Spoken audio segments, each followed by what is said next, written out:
ساتھ بیٹھتے ہی میرا ہاتھ پکڑ لیا۔ اس کی گرفت میں نہ جانے ایسا کیا تھا کہ مجھے الجھن سی ہونے لگی۔ میں نے برجستہ اس کی طرف دیکھا تو اس کی آنکھوں میں میرے لیے نہ جانے کیا تھا کہ مجھے جھرجھری سی آنے لگی۔ بڑی عجیب و غریب سی مسکراہٹ اس کے چہرے پر پھیلی ہوئی تھی۔ میں چھوٹی سی تھی لیکن وہ مجھے بڑی بے باک نظروں سے دیکھ رہا تھا جو میرے وجود پر مجھے آر پار ہوتی ہوئی محسوس ہو رہی تھی۔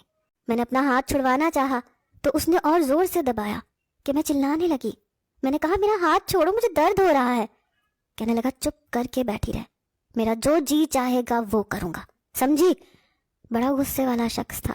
میں سہم کر بیٹھی رہی۔ کچھ ہی دیر بعد وہ ٹیکسی ایک گھر کے سامنے رکی۔ اس نے ٹیکسی ڈرائیور کو پیسے دیے اور وہ باہر نکل گیا۔ مجھے بھی باہر نکلنے کے لیے کہنے لگا۔ ٹیکسی جا چکی تھی۔ اس نے دروازے پر دستک دی۔ دروازہ کھلا تو سامنے ایک جوان جہان عورت کھڑی تھی۔ 30 سال کی ہوگی۔ بڑی حیران نظروں سے مجھے اور اس شخص کو دیکھنے لگی۔ وہ کہنے لگا پیچھے ہٹ، تو نے کیا میرا راستہ روک رکھا ہے؟ یہ سن کر وہ پیچھے ہٹ گئی۔ اس کی رنگت ایک دم پھیکی پڑی تھی۔ جیسے ہی ہم اندر داخل ہوئے تو کہنے لگی، مشتاق تجھے شرم نہیں آئی؟ تو نے اتنی چھوٹی لڑکی سے شادی کر لی، اس کی عمر تو دیکھ۔ وہ کہنے لگا بس بکواس نہیں کر، زیادہ بولی تو منہ توڑ دوں گا تیرا، چٹیا پکڑ کر گھسیٹ کر باہر نکال دوں گا۔ منحوس عورت، آتے ہی ٹوک مت لگا مجھے اور میری بیوی کو۔ یہ سننا تھا کہ سامنے کمرے سے ایک ادھیڑ عمر عورت نکلی۔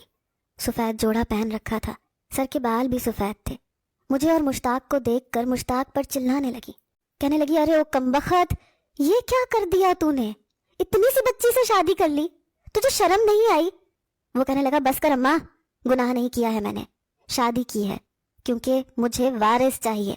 اس منحوس عورت نے تو میری عمر کو گلا دینے کا سوچ رکھا تھا۔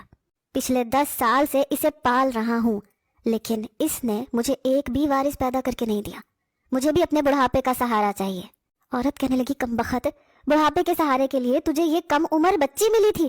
خود کو دیکھ، اس بچی کو دیکھ۔ وہ کہنے لگا اماں اس وقت میرا دماغ نہ خراب کر، سمجھی؟ ہٹ پیچھے۔ اس نے اپنے ہاتھ سے اپنی ماں کو پیچھے دھکیلا۔ وہ بیچاری گرتے گرتے بچی۔